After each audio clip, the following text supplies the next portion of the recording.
Hey everyone, welcome back. I wanted to make sure you were all aware that your spiritual victory will be worth it. You can't possibly think you're going through all this spiritual warfare just to wind up living a lackluster life. If the enemy didn't already see the blessings ahead of you, he would have never bothered to intervene with all these attacks to try to stop you from reaching your blessings. If you were destined for mediocrity, the enemy never would have chosen you. The enemy never would have focused on you with all this hoopla.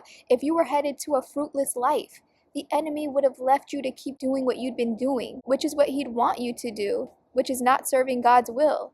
But the enemy knew what God had in store for you, so the devil had to step in and try to block it with all these attacks to wear out your faith, to make you stop believing, due to all the hardship and setbacks and struggles he's been putting you through. But guess what? He couldn't stop it.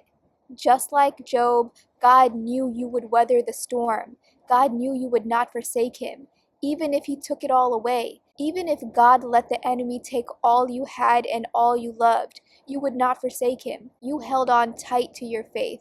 And for that, my sisters and brothers, I'm here to tell you, your spiritual victory will be worth it. Your spiritual victory will be more than the restoration of everything you've lost. It will be more than you can think or imagine. But most of all, your spiritual victory will be a life of purpose, a fulfilling life, because you didn't settle for the lesser life the devil tried to offer you. Your spiritual victory will surpass all you could imagine because you came into agreement with being aligned with God's will, by being led in every decision to serve God. So go ahead and start picturing yourself being elevated. Just remember, with elevation comes elevated challenges. And yes, there will be elevated demons. They get worse, they get stronger, they get trickier, but so do you. You get smarter. Your discernment grows. And just as you learn to adapt and elevate to meet the current level of spiritual warfare that you faced, you will continue to adapt and be able to handle the new demons and the new levels that you're about to face. You've learned how to shapeshift. You've learned how to pivot. You've learned how to endure and overcome. You know when to be pliable and you know when to be firm. But most of all, you know how to triumph over adversity. You are not easily shaken, shattered, or destroyed because you are rooted in the will of God. You are covered in the will of God. You are aligned in the will of God. So yes, there will be bigger bullies, but you've been molded to take them on, and to whom much is given, much is expected. You'll have more resources and more support to take on the demonic cosmic forces that are waiting at your new level of elevation. But don't forget to continue to lean on the discernment you've developed in your current stage of warfare.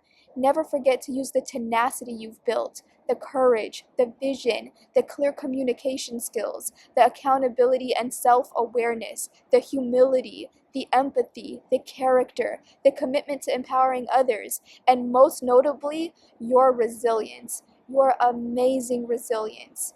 Yes, your victory is coming and it will be worth it because you're about to be one amazing testimony of God's everlasting glory. God is about to stunt over you. So sleep well tonight, my sisters and brothers, because you know the victory is already yours. You know you chose the winning team, and you know what your God can do. All things. And he does it for those who love the Lord. And you have proven beyond a reasonable doubt that you are a no-limit soldier. You could not be moved by the wind. You could not be tempted by demons. You weren't weak in the face of adversity. You carried on, and you will be rewarded.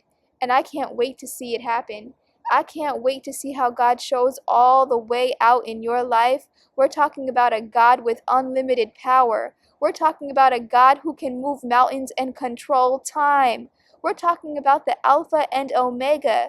We're talking about the one and only Almighty God and what He can do for you after all that you've done to stand firm beside Him. Most people can't truly stick with Christianity because they can't trust what they can't see. And they can't truly praise a God that they don't truly believe can do anything because they haven't seen it. But in the same respect, God doesn't want to bless people who are not going to lay down their life for Him, who are not going to live to serve His will and believe in Him and trust in Him no matter what. At the end of the day, it really all comes down to the fact that you're either going to trust Him or you're not.